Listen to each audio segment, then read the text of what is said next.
kung gaano po kalutong ang lechon nila. Ano ha? Bakit? Baboy. Mm. Kaya lang gusto niya ba? Ha? Mm. Sarap. Kain pa more. Lechong baboy. Sarap, sarap, lechon. Nandito po tayo sa Hain mga amigo at meron tayong pupuntahan sa may Nabao. Dahil palang mamanahin mo. Yan. Nabao ang ating pupuntahan. Lugar po dito sa may Hain. At susugurin po natin ang Dinos Lechon. Yan po yung ating ka-tie up sa ating resort. Ang Dinos Lechon. Kanina pa kasama. So nandito na po tayo mga amigo. May sinabi si ano sabi Sophie? No, bega. Baboy. Lukat baboy daw. Hello po! Ayan po si ate. Hello po. Ang pangalan po ay? Sandra. Si Ate Sandra. Ayan po. Siya po ang may-ari ng Dinos Lechon. Ngayon po ay nandito po tayo sa may Dinos sa Lechon. Nandito po sa may Nabao. At si Ate Sandra po na kumusta po tayo? Hi, hello sir. Ayan po. Alam nyo, dito kami order ng lechon. Kaya po, nagpusap kami ni Ate Sandra. Si Sandra po, hindi po anak ni Tia Mamiya na iba po yun. Iba, kapares lang. Sandra. Ibang Sandra. Ibang Sandra po ito. Ito po ay Pilipina. O yan, kasama natin sila Sophie at si Alina. Bali, ano po kasi, pumayag na po si Ate Sandra na maging katayap mo natin sa may Casa Guiñana sa resort po natin para lahat po ng gusto kong order ng lechon, sa kanya po natin na pupunin. Napakasarap ng lechon nila. Sabi ko po sa inyo, walang sinabi ibang lechon. Dito sa Nueva Ecija, ito lang ang maganda. Masarap na lechon. Ay, pasok, ayan ka. Yan, tayo. Ayan po. Hindi ko na ano? Ito ba nila? May naka-LS na ate. Ate, magpa-house tour na tayo. Mayaman. Mayaman si ate. Ito na yung ano, yung sa lechon. Bahay ng magulang ko po pala. Bahay ng magulang ni Ate Sandra. Ay, ito na yung lechon, no? Nakaano na yung lechon Ay, natin. naka-ready na. Ito na. Sobrang yung lechon. Ate mo may order namin. Ito na. Ginagawa pa lang. Sunog na. Ito na yung lechon. Ito na yan? Ito na? Bakit parang mali itong order namin Ate Sandra? 40 to 45 po yan. 40 to 45 ba yan? 40 to 44 pala. I mean. First time nilang mag-ano. Ay, ang gamit niya pala ganito, no? Hindi uling. Uling po. Uling din. Opo.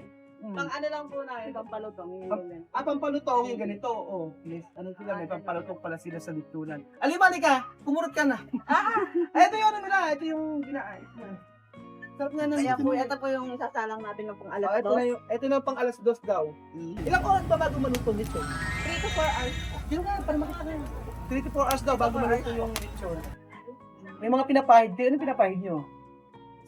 Secret ingredients. May pa-secret ingredients si ate. Ito ng puti. Ang pinapahid, ano yung magic sarap tsaka mantika? Hindi po, gatas. Gatas. Ay, may gatas!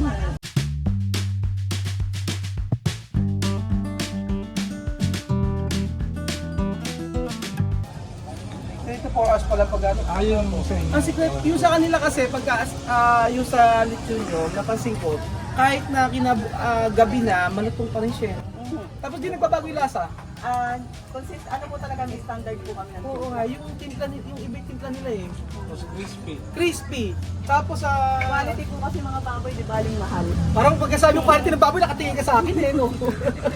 Parang quality po yung baboy, tapos nakatingin sa akin si ate. Di baling mahal po, basta. Bakit, paano ibig sabihin ng quality ng baboy? May iba't ibang klase po kasi ng baboy. Merong manipis yung balat, may mataba yung balat. Ganun po. Ano ang quality? Yung panglitsyon, meron po kasi di ba may quality sa palengke. Aba, May quality din yung panglitsyon. iba-ibang klase. Oo. Yung palengke Ano mas po, maganda, makapalang balat o manipis? sa litsyon po, makapal yung balat. Makapalang balat. Sa palengke naman po, manipis ang balat. Sa isang araw, ilan na order? Yung sa isang linggo po. Sa isang linggo, ilan? Sa isang linggo po, hindi po bumababa ng 10. Isang po, ang dami, no? Lalo pagka Friday, Saturday, and Sunday po. Friday, Talagang Saturday, madami. Sunday, ang dami. Tapos hindi ko kayo baboy. Bumabiyahe po kami kung saan saan. Mabiyahe ba pa kayo? Quality nila nila eh. Nahanap po talaga namin yung mga baboy na kung tawagin ng backyard. Backyard. Eh yung baboy na ano mo? Yung native ba yun? Nagaganon din kayo? Nagkakaroon din po kami. Depende po sa request ng client. Kasi yung native kasi na baboy, ang napansin ko doon, Puro mantika. Mhm. Mataba. Mataba talaga po. siya. Tsaka wala pong ganyang kalaking itik na ano. Wala I mean, ganyan. Puro maliliit siya. Puro Yung mga maliliit. baboy lang mo. Then, bukod sa... Meron crossbreed po. Meron, nag-ano kayo yung... ano ba? Ito, di ba? Ito, mga uling yan. Una, uling muna. Uling muna po. Tapos, Tapos susunod ito. Ano yung mga... ano to? Mangga. halo-halo po. Mangga. Mangga. May pangpalok, may kung ano po. May sampalo ka. Kayo po, sino po yung Dino? Anak ko po. Pinangalan sa anak yung Dino, kaya Opo. Dino's Lechon, ano? Opo. Dapat pero kayong taga ano? Yung mga tao po, may taga-kakay, taga-lechon, may taga-picket. Hindi binabayaran lahat yun. Opo. May taga-deliver. Taga-deliver. May Kaya, taga-pick-up po ako ng sarsa, dinuguan po to. oo nga. Tsaka yung dinuguan nila masarap din. Lalo yung puto. Kasi puto kainin natin. Oo nga, yung puto. Nasaan? Puro yung isang puto doon. Ayun, oo. Ito na yung order, ito yung order namin. Tapos yung sa may yung pinaka-tiyan niya, pag natikman nyo, meron siyang lagi tanglad ba? Tanglad nilalagay nila. Malasang malasa. Konting-konti lang po para hindi masyadong maangas. Mango. Opo. Kasi minsan pagka nasasobrahan, Oo. iba na po yung ano. Lasa? Hindi, yung parang napaka-strong yung lasa. Ay, Ay, nung amoy. natatandaan ko nung naglilitsyon kami, pinapahira namin ng toyo. Tama ba? Mali. Umiitim po. Umiitim. Walang gagawin. Pinatahiran po ng lasa. Dati sa pagpahid. Ang bihira ba? Nag-try din po kami dati nung bago-bago kami nag-edit ng toyo. Toyo. Nasusunog. Pinakamaganda gatas lang. Pinapahid nyo. Hindi ba sunog to? Hindi po, kinakayod po yan. Mga asin po yan eh. Asin? Opo. Asin yung mga nakaano na yun. Pero bakit ngayon yata yung pagkakaano nyo para may itim sa part na yun? Pero dati yung talagang pulang-pulay. Pagka po hinango yan, natanggal. Tatanggalin. Kaya pala. Kasi, napansin ko nangingitim nun eh. Napupunasan po yan pagka ano. Kaya makinis po yan pagka hango. Sikat na singat ang lechon yun eh. Saan ko ba na ano yan? Saan natin nalaman yan? Matagal na si Madam Client. Nasa abot ka pa po yata. Nasa pro. Ang dami ko yung lechon na order sa inyo, Oo, no? sobrang dami na po. Dami na. Kaya nga pagka Tsaka ang dalas. Madalas. Madalas yung order namin sa kanya. Pag Pasko, may order kami order sa Pasko sa inyo, di ba? Meron din po. Meron kami order sa Pasko sa 24. Tapos, saan kayo nagkakatay? Sa starter po. Hindi rito. Ano naman yung ginagawa na yun? Sa mga bito ka po. Sa mga bito, tingnan natin yung mga bito. Alam ko yata dyan eh.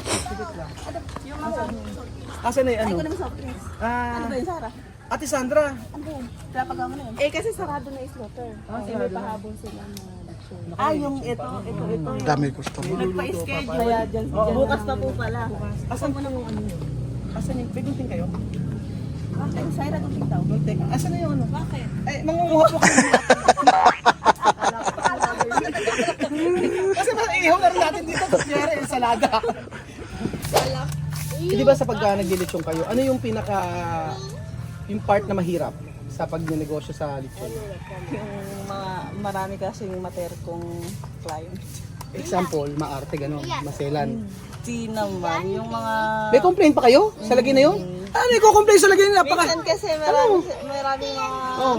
Hindi ko ma-explain. Baka makahanap ako ng bag. Hindi, alimbawa, masela na lang, gano'n.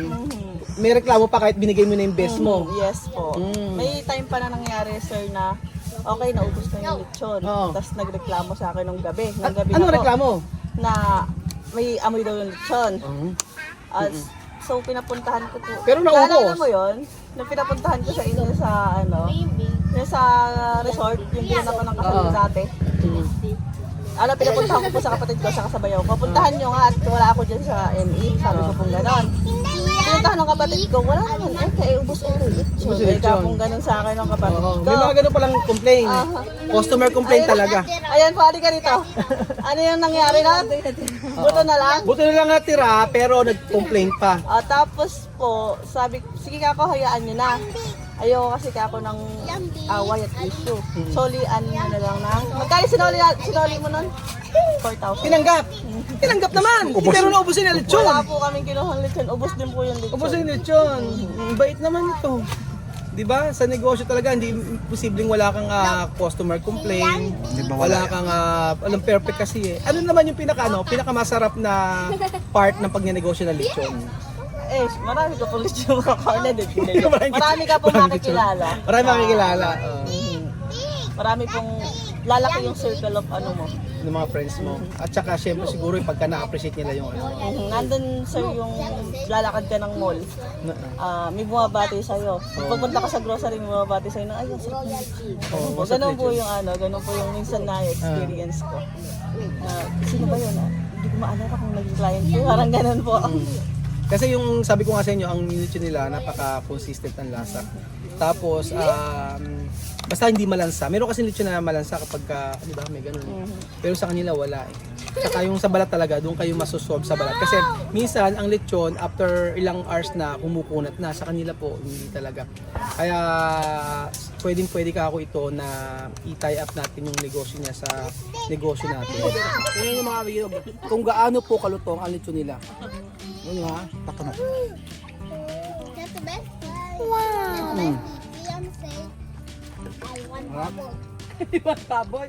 Mm. Sila kaya ang gusto nila balat eh. Anong kalutong? Tumutunog. Ano nga? Mm. Tumutunog na. Mm-mm.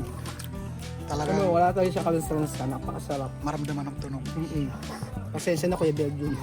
Ano si Bella yun? Yan ang tunay na lechon.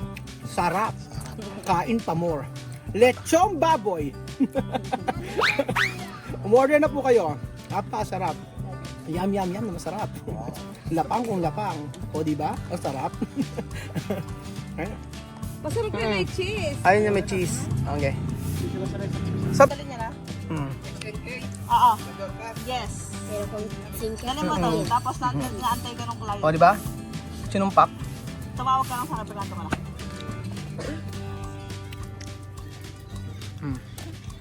O, di ba? Sarap?